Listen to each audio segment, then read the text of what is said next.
He is very smart and very handsome, and he's in the academia. He comes from Aragon, one of the best places in this country. All right, Ricardo, please introduce yourself. You have the floor.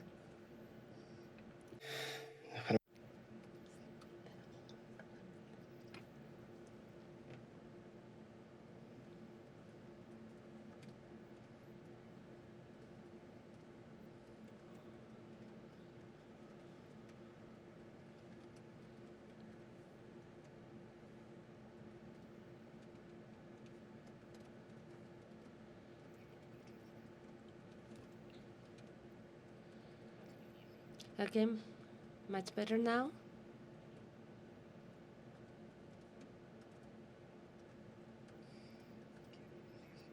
Good morning, everyone. I will be telling you about electronic ID. So this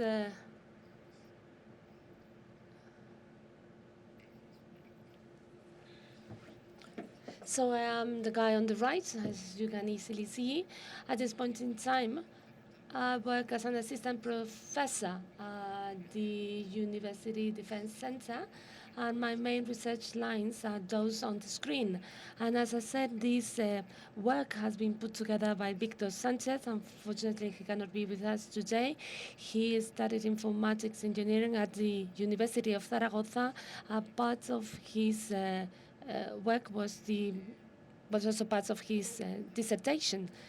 So there is a link there for you to access to the PDF file.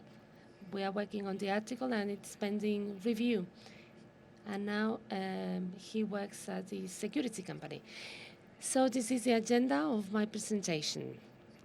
Brief introduction to give you some context, some background about our Spanish identity cards, a bit of NFC, and how communication is established with the electronic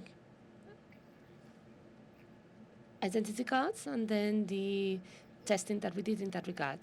First of all, what is identity theft? Identity theft has been defined as the theft of any personal information that would allow me to identify a third party. For instance, the name of the person, the date of birth, social security number, etc.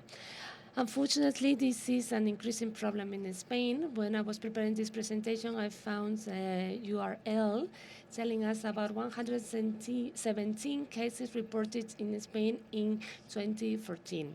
This is a crime according to the Spanish criminal law. It is established in two articles, one of them being Article 401 on identity fraud. And this is I just did a cut and paste of what has been published by our ministry. And on practice, as far as I know, identity theft is considered, it's only applicable when marital status is stolen. And then also Article 196 on discovery and revelation of secrets. Question: who can steal our identity? Any criminal, terrorists, crime rings? And the most interesting question is, what for? Well, they will steal our identity for us to commit fraud or any other felonies. There are 4.5 million cases of fraud cases resulting from theft identity in Spain. The average fraud is around 8,000 euros. I don't know whether you have ever thought about this. What is the minimum information required, for instance, to subscribe to a telephone line or to hire an internet service? Especially if we do that electronically. You have to send out a photocopy of your ID card, and that's it. And the same goes for a mortgage or a loan, one of those fast loans. So at the end of the day, they will ask you to verify your identity, so to speak, and they will be asking you to send out a copy of your identity card. And this could also be interesting to generate false location traces. So if I leave my ID card to a person and then this person goes from one hotel to another with my ID card, at the end of the day there is a trace that says that I've been traveling, I've been in those hotels. Well, now this is a post from Victor. Victor says that in 2012 he had his ID card stolen, and apparently he has bought many cars and he has asked for many loans. Some more cases. These are recent cases. A guy from Barcelona, his hobby was to steal gym lockers. Once he got the documentation, he used the identity card to ask for a taxpayer statement or social security statement of the person. Then he took all that information and used it to take out loans and credit cards. He was caught. He was charged for all those crimes. Then another person from Madrid. Someone steals his identity after him checking in at the hotel. I guess that happened to you. You go to a hotel, they scan your identity card. What happens with that ID card scanned? We just don't know. We just don't know, especially if their computer has been infected. So that was used to open online banking accounts, etc., telephone lines, etc. Another case, a girl had the ID card stolen in 2006, and she was charged with organized crime ring regarding convenience marriages. Of course, she was not related to that at all. Just his ID card has been used for that. Then another guy from Catalonia. Well, he deserved it. He sold his ID card to that person, and then this person sent it out to a Uruguayan guy working from the Napolitan mafia, and they used the ID card of that Spanish person to check in at hotels. The guy was a drug dealer. Then the police went after the person who registered at the hotel, and then this guy ended up in prison for 626 days. So, piece of advice, do not sell your ID card. So I'll tell you more about ID card now. This was the first ID card in Spain.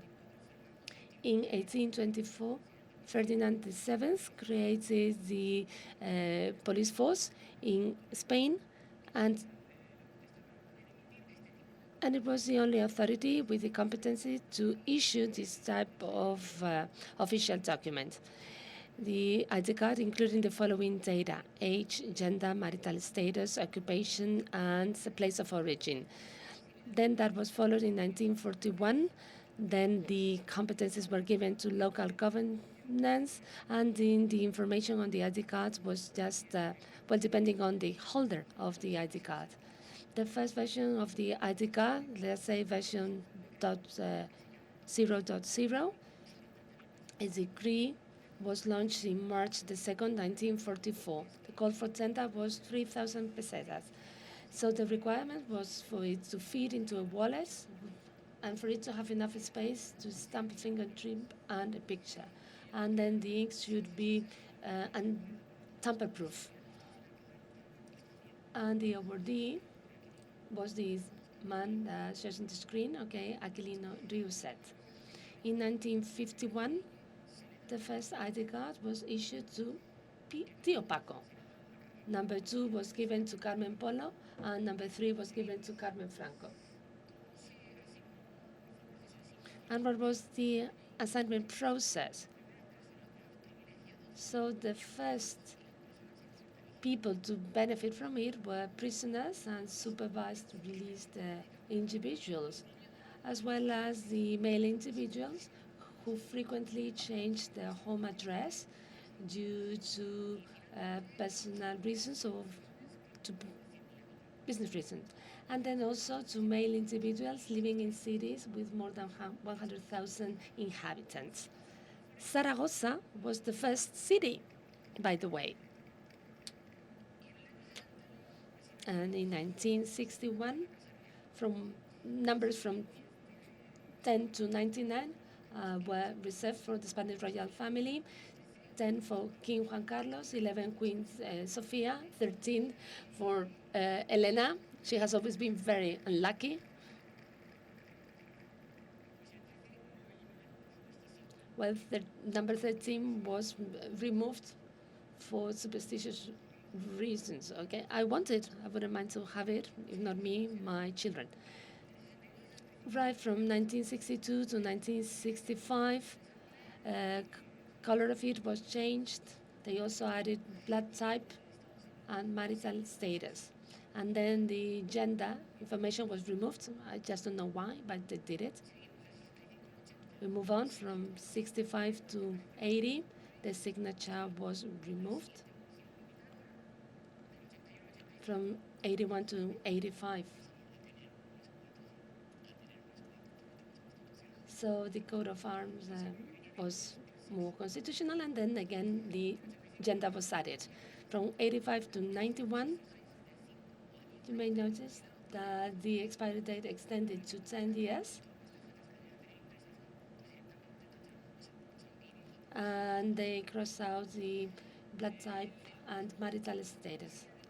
And then in the 90s, they added a letter at the end of the number. And the first numbers were manually assigned. And that was computerized in 1991. A special department was created to resolve the wrong number issue, that is to say, the overlapping numbers. It was a bit of a trouble there. And now, 1991, 1996, ID card version 1.0, it's smaller, no fingerprint. And then they added an area that can be read automatically with a machine. These are these two lines here. So this is the one that I got. They changed the photograph. Now the photograph was color photograph, and then they added one more line of OCR characters. Then 2000, 2006. So you can see that they have also added this information here on the front side. They also extended the, gender. So instead of writing just an M, they also wrote down M and F and VM for males. So version 2.0, first electronic ID cards. We all know that works very well with the root pages and admin. So in this case, they added very many physical security elements to prevent cloning. So the chip is the one that shows on the screen, ST19WL34 from STM Microelectronics. So it is divided in three areas. First of all, the public zone with the intermediate CA certificates, Diffie-Hellman keys, X509 certificates that can be easily read without any restrictions. I'm not making up anything, I'm just making a summary of it.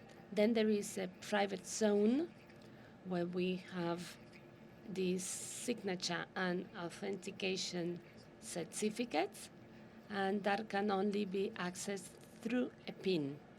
And then a security zone, only accessible through special spots where you will get access to all the information on the cards. That is to say, as well as the photograph and the signature.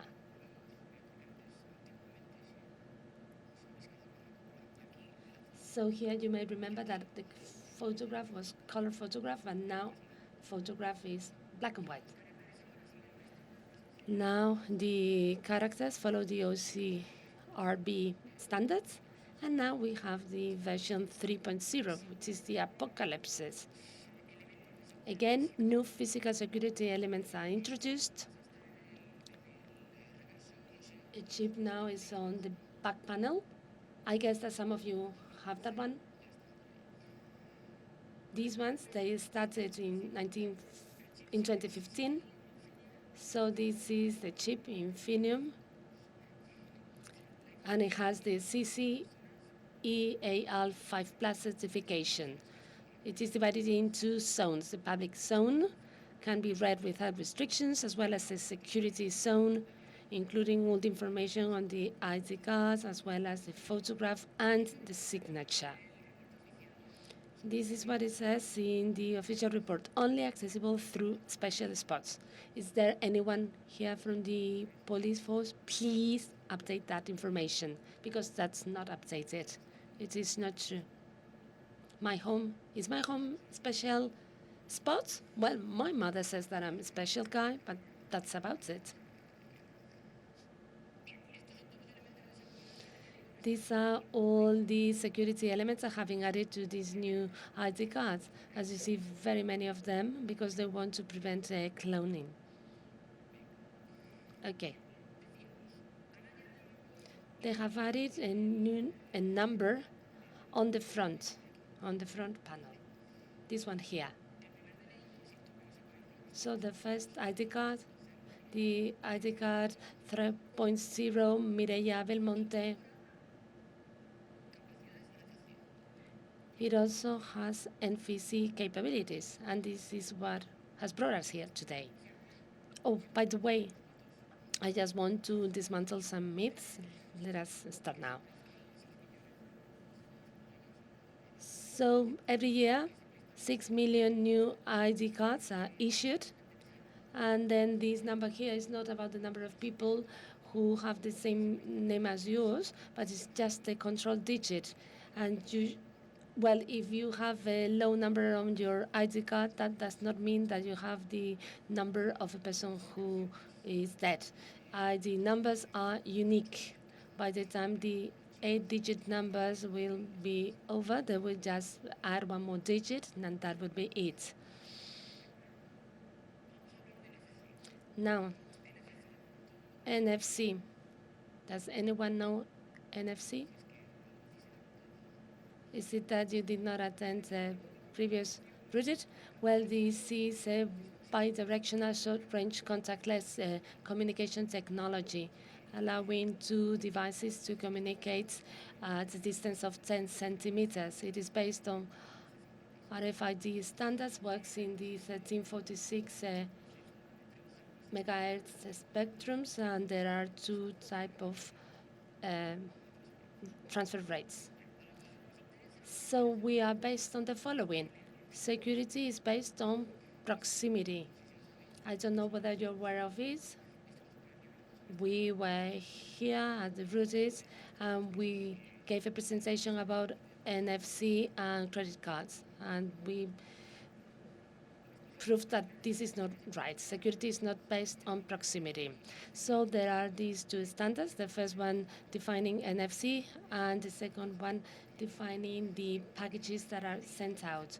So 3.0 version uses this protocol with where T equals CL, and another one where T equals 0. Another myth. IDCA radio frequency. I think it was the minister who came out and said, we are going to monitor people during demonstrations. I will go and say to the minister, look, this is your best success probability.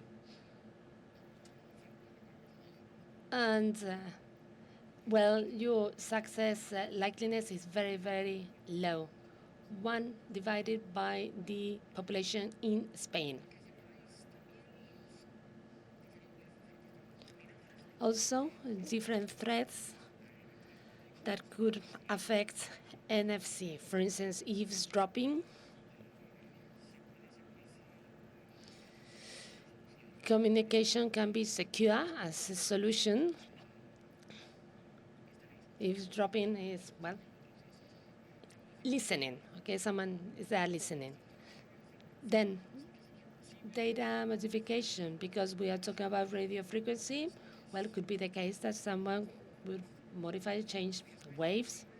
Raul, you are there. So Raul, a couple of years ago, you gave us very cool demos about that. But that requires significant knowledge about radio frequency.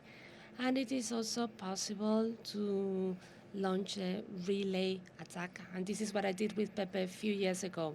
Relay attack is about forwarding information, wireless communication. So this is a recommended reading. It is a report on threats of the CCN CERT. So now, going into more detail now. So what is the type of information that I can get from NFC? So this information that I can gain access to is divided in 4 different groups. So for instance, the first group is made up of all that says on the screen: name, family name, nationality, gender, ID number, expiry date, birth date, etc. Then the second group of information of data is the photograph. It is JPEG 2000. But what is interesting here is that there is no metadata. It is good. Not having metadata is good. So therefore, the attacker doesn't know the machine that is being used to issue ID cards. So for instance, if the machine would have said, oh, I'm Philips machine, then the attacker has starting points. Then we have the handwritten signature. There are no metadata here, which is also good. And the last group of data, group 11. All right, and here we have examples. Spain, ID, in our case, Zaragoza, as the place of birth. And other fields that are still null, such as telephone and occupation. Those data could be included in our ID card, but they are not. But perhaps in the future they will be included. How do you access ID card through NFC? Well, basically through 2 standards. One of them being BAC. It is established by ICAO standard.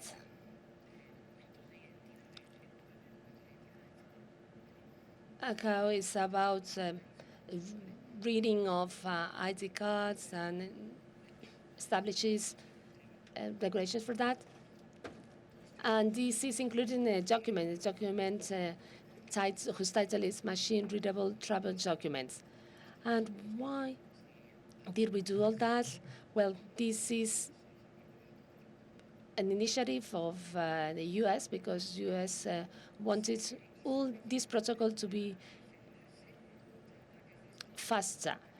That was done to defend against skimming and eavesdropping attacks. This is a symmetric key device authentication. Both parties identify each other, and then a session key is agreed. Then as an initial key, some parts of MRC data are used. I don't know whether you've been to, whether it happened to you before. For instance, when you travel by plane, they take your passport and they swap it. They read it and they take certain data from it. So you take the serial number, which is not the ID number itself. It is the support number, I think it is called. Yes, support number. Physical support, I mean. That's 3 alphanumeric characters plus 6 digits. I don't know if there's any logic applied to the sequence. I think there isn't. Birth date, expiry date, in the American format, year, month, day. Since we are using asymmetric cryptography, the strength of the MRZ-derived password will depend on MRZ itself. We'll do some calculations. It's 11 something. So we can talk about mathematics. You're awake enough, yeah? So at the top we have the bits that we need to cover all possible values. Serial number, we will have 34 and something. Birth date, 15 point something. Expiry date, well, we have different expiry dates in our ID cards in Spain. If you're under 30, your ID is valid for 5 years. If you're above that age, it's 10 years. And if you're above 70, it doesn't have expiry date as such. Here we will have the basic calculations. I use 10 just to use a figure.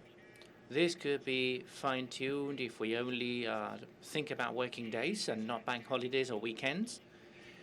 Obviously, the birth date is usually published in social media, so you would have 0 bits, because we know about it already.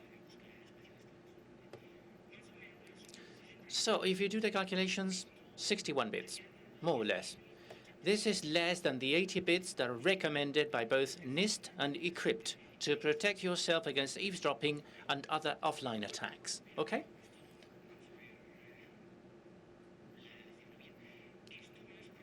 This is not a problem affecting the ID card in Spain only. This is an international standard that was adopted some time ago, but nobody's perfect. It's got its own flaws, and that's it. We need to live with it. So the Germans came along with something. The BSI, the German Office for Standards, came along with a new proposal for a new protocol, PACE, Password Authenticated Connection Establishment Protocol, to defend yourself against the attacks that are possible with the type of ID card we've been talking about. The interesting thing is that this protocol can generate cryptographic keys that are very strong based on a really weak password. Take a look at the steps. I included the steps so you could see them. I'm not going to read them. That weak password is the number we mentioned at the start, which is here on the front. Okay? Bottom right. This is a number with 6 digits. Well, funny enough, from those 6 digits, we can go up to something like 2 raised to the power of 128. So it's 2 raised to the power of 128. And you wonder, how much is that? Well, that's a lot. To give you an idea, the distance between the Sun and the nearest star system, Alpha Centauri, is something like 2 raised to the power of 45. It's like going to Alpha Centauri, coming back and going again because you forgot something there. So a huge amount of details. So far, so good. I've told you all the necessary theory to understand what I'm about to explain, which is the security assessment we've done on the ID card in Spain. The first thing we did was wondering about this. Now, DNI or ID card 3.0, how does it behave against a brute force attack? We didn't go into the cryptography. I'm not a mathematician. I'm not a cryptographer. There's excellent people out there, very talented. This can be verified otherwise. So I went for the easy part. So a brute force attack on PACE. Let's go for it. Let's see what happens. We developed an application called, well, DNI brute force. Not too original, I have to say. We used AndroSmex as a code skeleton. This is a piece of code that is used to communicate with a German ID card. By the way, the German ID card and the Spanish ID card use the same chip. The hardware we used was this tablet, an Xperia Z3 from Sony, and we logged the first 500 connection attempts. This is the chart that was obtained in a sequential attack. We use CAN 0, CAN 1, and so on and so forth. On average, the protocol would finish within 1.5 seconds, roughly. So what are the conclusions that we can derive from that chart? There's two things you can infer from that chart. Come on. First of all, an incorrect CAN, well, you only know about that in the last protocol step. In the very last step, when we reach this point, when these are generated, they're exchanged, and a checkup is carried out, that's where we find out that the CAN is incorrect. So in the very last step of that protocol is when you know whether the CAN is correct or incorrect. If I'm the attacker, of course. Is that a good or a bad thing? Well, this is good, because we're not giving any clues to a brute force attacker. They have to wait for at least 1.5 seconds to see whether the CAN is correct or wrong. Tough. But there's another thing we can derive. What happens with this time?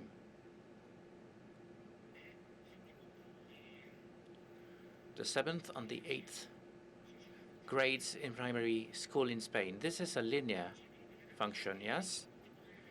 There is no defense implemented online against brute force attacks.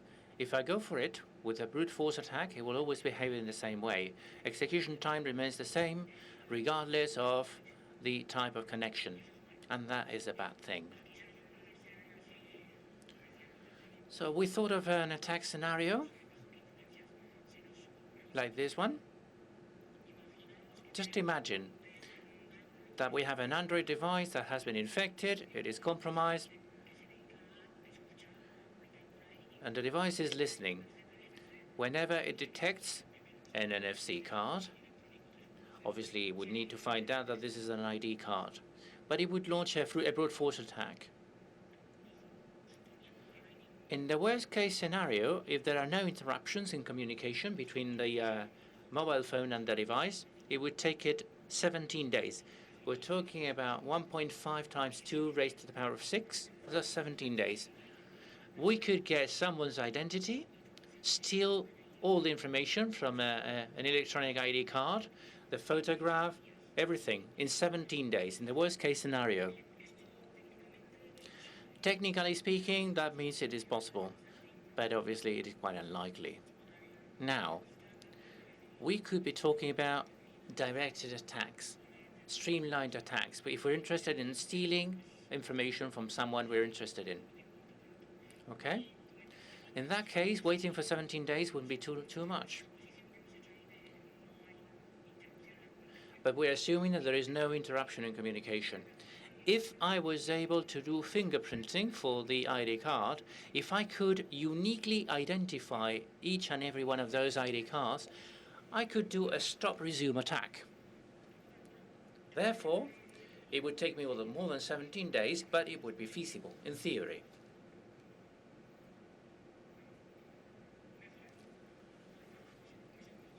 So how about this? Well, use a function that is related to the time of connection. And what the output will be based on the connection time. Fi equals t when I is less or equal to 5 attempts. Fi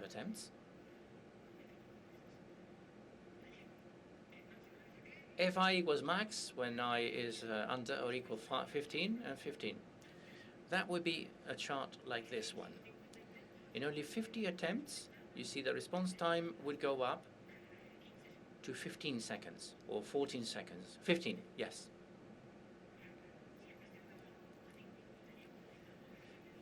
If you needed 17 days with 1.5 seconds, well, just imagine what happens with 15 seconds. You can forget about it and go home.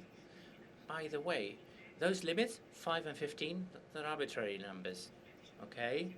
You can implement whatever. You can use whatever values you want. This, we told the Royal Mint. Well, we went to the CCN, the National Cryptography Center.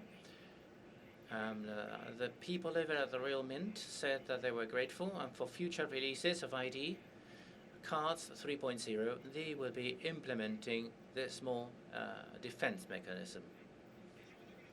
The second thing that came to our mind was how random is numbers generated by the random generator.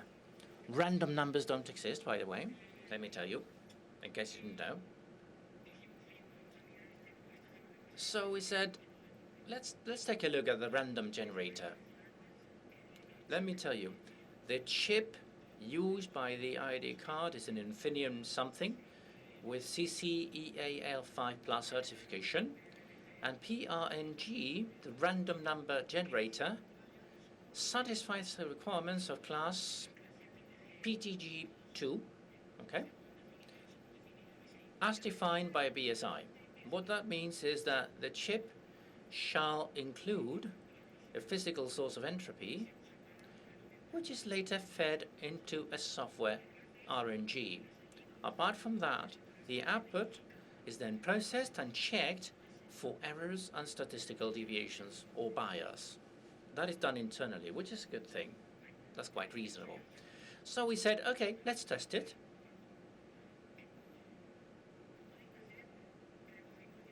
The data set included 10 to the power of 5 of those random numbers.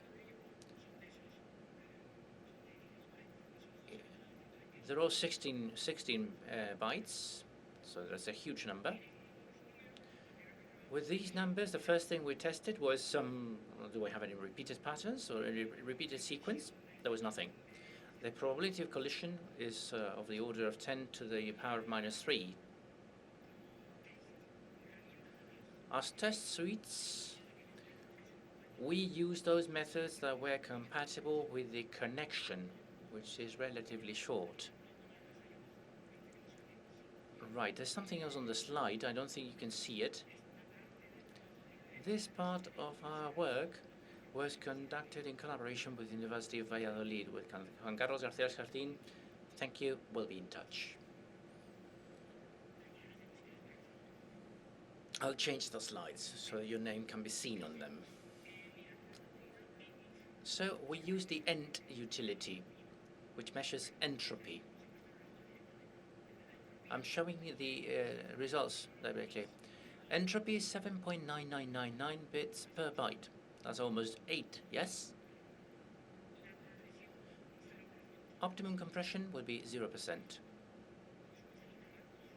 If it's a random output, a random number cannot be compressed. The size has to be the same, even if you compress it. If it's the same, it's a good random number. And we also used the chi-square distribution, and the results coincide with what we could expect for a random sequence. Okay, other things. We also did NIST tests. Okay, FIPS 142. These are the results. All tests were passed successfully, so it all seems correct. We then did something. This is a visual test with a method called delayed coordinates. Here we plot each one of these points in a certain space. Why do we need to do these things? Well, we're talking about 2 raised to the power 128. How can you plot that amount of dots? If we found some sort of correlation in the data, something that you're about to see in the next chart, we would see something like a bias. I'm plotting the dots in a certain space. If there was a bias, they would be concentrated in a certain part, or they would be aiming in a certain direction. But this is what we found. This is a perfect shape. Here we have it in 3D. So a perfect shape. These are the axes, XY, XZ, and YZ. Okay, Not everything is in there because we have a life apart from work. But anyway, the larger the number of dots represented in the picture, the better you can see the shape and the distribution of those dots. As I was saying, the distribution of these points in the phase space is consistent with a uniform random number generator. Now, a little disclaimer. This test obviously will not necessarily show long-term correlations. However, considering the aforementioned experiment results, together with this, our confidence on the pure randomness of the nonces is increased. And now I will need a good-looking lady from the audience. Thank you very much. Let's do a little demo.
I'm getting there. Just bear with me.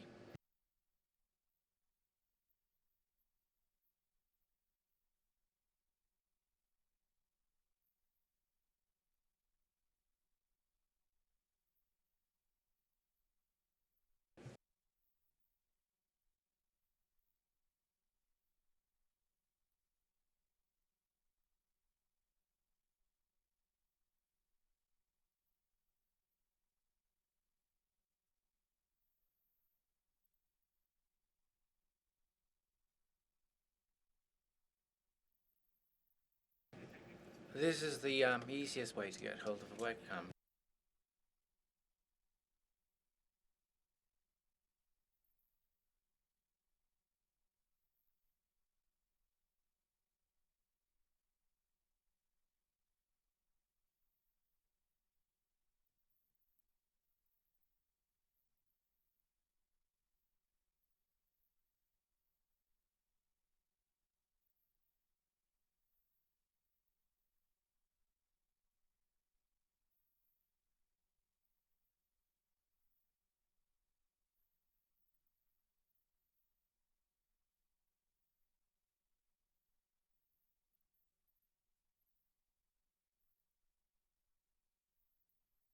So let's go for it. I'll start the application now. I really like all of you, but I'm not showing you my data, okay? I just don't want you to know where my parents live.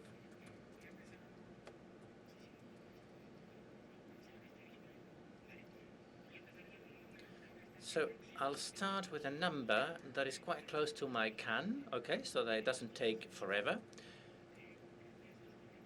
I've applied censorship because I will be censoring the information, and I'll now use the ID card, okay, in the shadow, so you cannot see the details. And I'll wait for my tablet to connect. You see that tag was found at the bottom, the message. It's playing around, 7, 58, 59, 60. It will stop there. It's recovering everything, right? Everything is done. First name, surname, gender.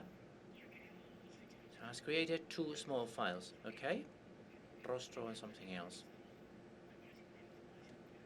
Brute force attack. Well, it's working. Wow. Don't go that fast. Anyway, because I work for a public institution, all of my details are in the internet. So 2 files were created a moment ago. That's my face and the signature.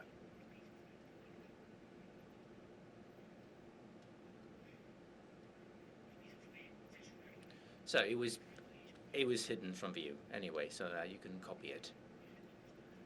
Anyway, my face is visible. That's me on my ID card.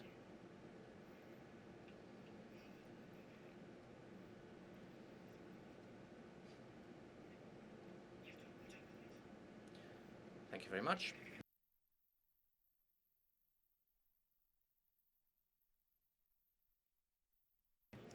So you have the source code if you want to play around. At the bottom, you see the URL. So thank you, gods. The demo went well. Conclusions. DNI version 3.30 incorporates an NFC chip. Attack vectors are increased, of course. These are the potential attacks. A new window has opened, which is the NFC. Let me remind you again about the types of attack. Eavesdropping. Is it feasible to do eavesdropping on this ID card? Yes. However, doing eavesdropping doesn't make any difference because the information is encoded. So anyone seeing that information would see nothing,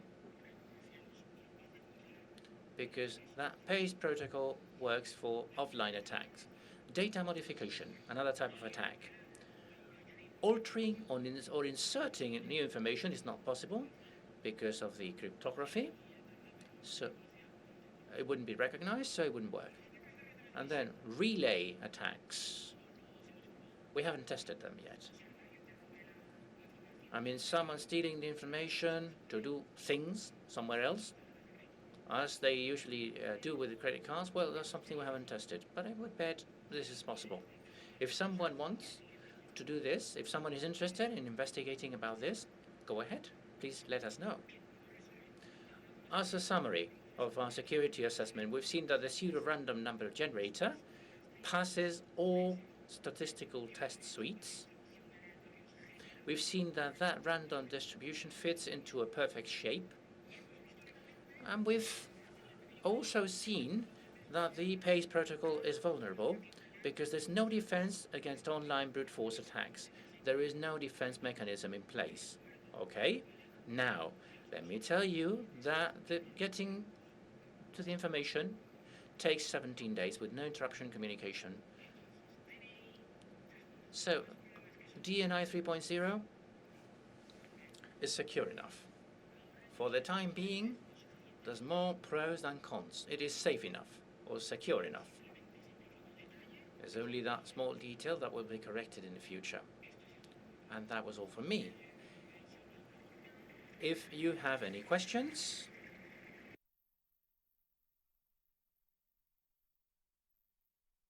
I'll jump the queue.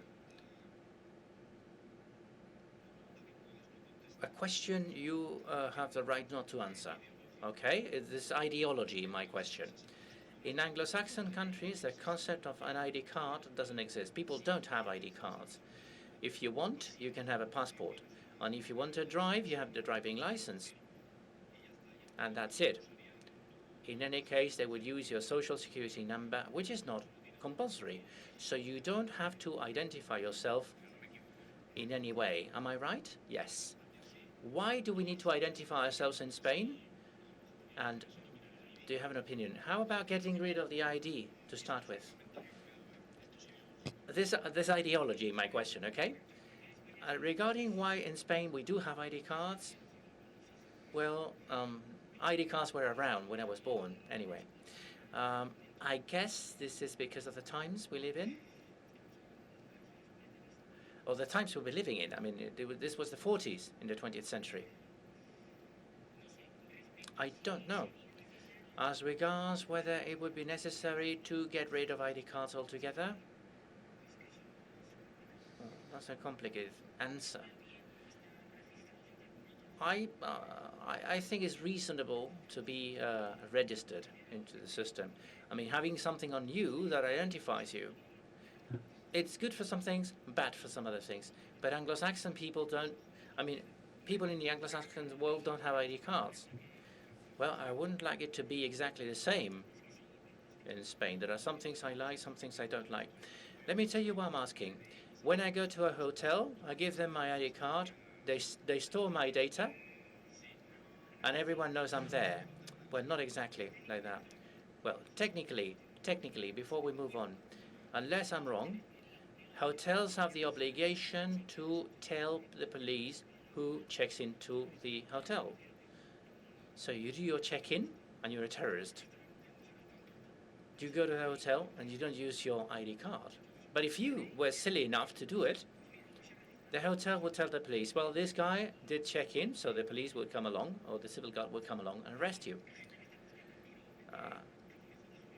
For people with search warrants, can I quote something? The Spanish Constitution, where it says that I have a certain right to privacy. But when I go to a hotel, I don't have that right, and it's not a judge that decides that. I insist, there is a lot of ideology in my question. I mean, doing check-in in hotels, that makes me really nervous. I'm with you. And it makes me even more nervous. In China, I was there recently. They scanned my passport, and they didn't just scan the first page. If you want to scan it, fine. Scan it. Otherwise, you cannot stay in the hotel. But I was even more nervous to see that they had scanned my visa for the States. That really made me nervous. I said, why did you scan the visa? Well, if you made a mistake, well, give me the piece of paper. They started talking in Chinese, and since I cannot understand Chinese, well, I lost. They scanned the main page and the visa. I'm not saying they're going to do wicked things with it, but I don't like it. And excessive control is always a bad thing. And whoever argues that having an excessive control because there are terrorists and bad people around, they're a tyrant. I don't want to pester Ricardo about his talk. Any questions, any comments? Hola. Good morning. Thank you very much for your presentation. Where are you? Okay. Please stand up. I'd like to qualify two things that you mentioned. One is about constant time during the brute force attack. Some people may misinterpret what you just mentioned, because that time should be constant time, otherwise we wouldn't have timing attacks. Oh yes, that's the way it is. Well, and perhaps I'm just saying that because someone may misinterpret it. It is just a small time, it is not constant time. Yes, you are right. Well, it being constant is a good thing. As you say, technically speaking, we are talking about timing attacks. Yes, timing attacks. That's what it is, technically speaking. And then regarding the information that you get with that attack, We should also mention or point out that in the attack you don't get the private key of the certificate nor the fingerprint. Oh yes, of course, this is all the information that you get with the attack. This is enough information for a person. For instance, if I want to steal someone's identity, if I want to make a ID card 2.0 or 1.0, if that were to be the case, that is enough information for that. Well, but that information is not that confidential, so to speak. Well, yes, you may be right. All right, thank you very much to you. Well, the main problem regarding data confidentiality, well, I mentioned that very quickly before. Well, here there are people working in different ministries in the public administration. Those of us who are working on the public services, we are registered in the official gazette. Then you can see name, surname, and identity card number. And it is not the first time that people use those details to subscribe to a telephone line, and then they leave a debt. And imagine that you are a member of that company, you are a customer, and then you want to switch companies, and they say, no, you have to pay your debt before you switch company. So this is as much as confidentiality goes. So I would like public administrations to fix that somehow. All right. Any other questions? Very interesting, your presentation. I didn't know much about ID cards. And my comment is a curiosity, rather. I've seen that the photograph is black and white, whereas the card is colored. Is there any reason for that? Well, I just don't know.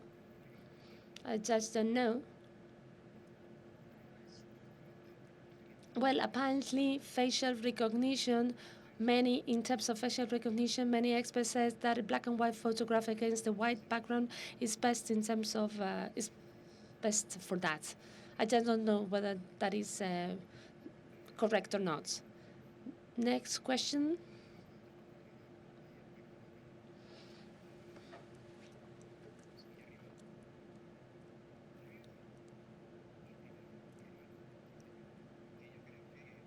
Roman, I believe that once the ID card is implemented, it will be just impossible to remove it. It will disrupt very many things, so I don't know whether it is worthwhile to go into that debate or not. And then Ricardo, well, the times that you showed us are those with, well, there were Android times. What happens if we just download a specific hardware for that, and then we can shave off those specific, those peaks? Well, when I try to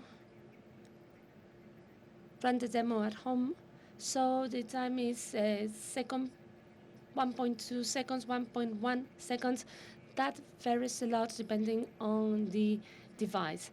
So on this tablet, 2 months ago, time was 2 seconds. Now has gone down to 1 second. I just don't know why.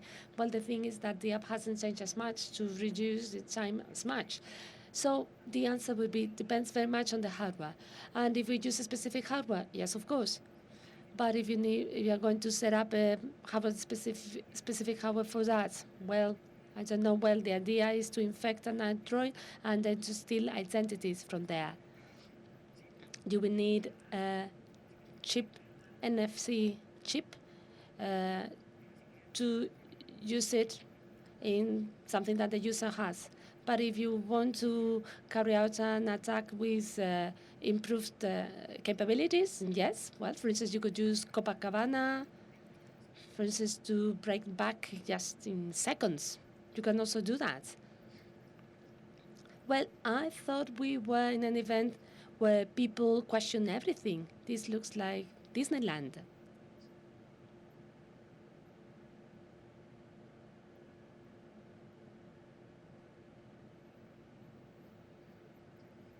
Thank you very much, Ricardo. I don't know whether you mentioned that or not. So regarding overwriting on ID card, have you tested anything? same as you access to remote data? No, I don't think. We haven't tested it, but I hope you cannot do it. No, I have not tried it. I don't know whether the PACE protocol has some packages to allow overriding, but I hope not. I don't think so. Well, some protocols inject a balance on your card to buy your underground ticket. No, that's a different type of card. You should have came to the Rooted a few years ago when we came over here and we gave a presentation on Mayfair. That's a different type of card.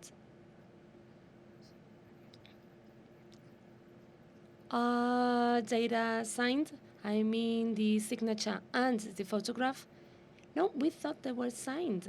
Oh, no, they are JPEG 2000 plain. That's not a suggestion. Not metadata. I mean signed by the actual police. Yes, I know what you mean. It would be very interesting to have them signed, to add reliability,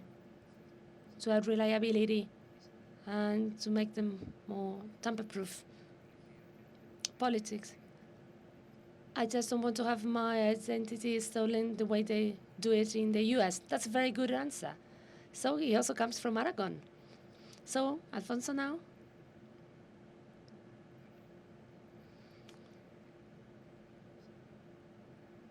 I'd like to make a comment or drawing on what another person said over there about timing attacks. These are two different things. The way ID card works to decode and decode, and then you adding time to it. So the ID card works as it should work. Time should be constant to avoid attacks, but you can introduce a relay to the connection. Yes, that's the idea. That's about it.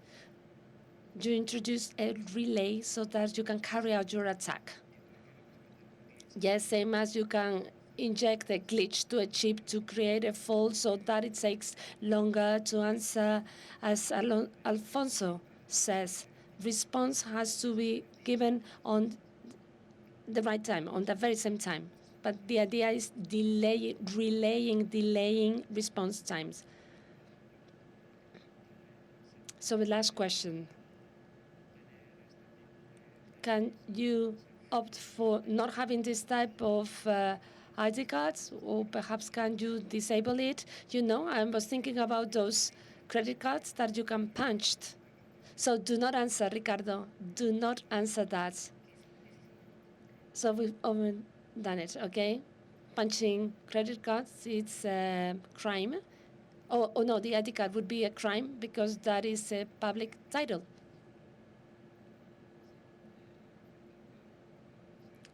So as he said before, or drawing on what he said before, data are signed. But to access data, there is another protocol on top of PACE. So that protocol is used also for passports. So you can interact with the ID card in terms of data fingerprint. This is a stronger protocol, and it comes with a digital certificate. And as far as I read, the ICA or standards, they are signed. I read about AAC, so the signature does not, the data groups, well, in data groups, all the information is encoded. Yes, but they are also signed. So, but I guess that you need higher authentication to that of PACE. PACE allows you to access data that you access when you read the ID card. Okay. So wouldn't it be interesting to have someone from the Mint or from the issuing companies or from the police forces to give a presentation in that regard? Yes, it would be very interesting if they were to do it. I am in favor of identity cards as a means of authentication. There is a huge potential there. So the solution to prevent the attacks that he mentioned, that is to say, well, we CB7, our DNA number is published at the official Gazette. So it would be very good so that we are asked for data other than entering your date of birth or ID number just to authenticate yourself. All right, so okay, we stop here and we can discuss that generally. All right, thank you very much. Thank you very much, Ricardo. Bueno, gracias a todos.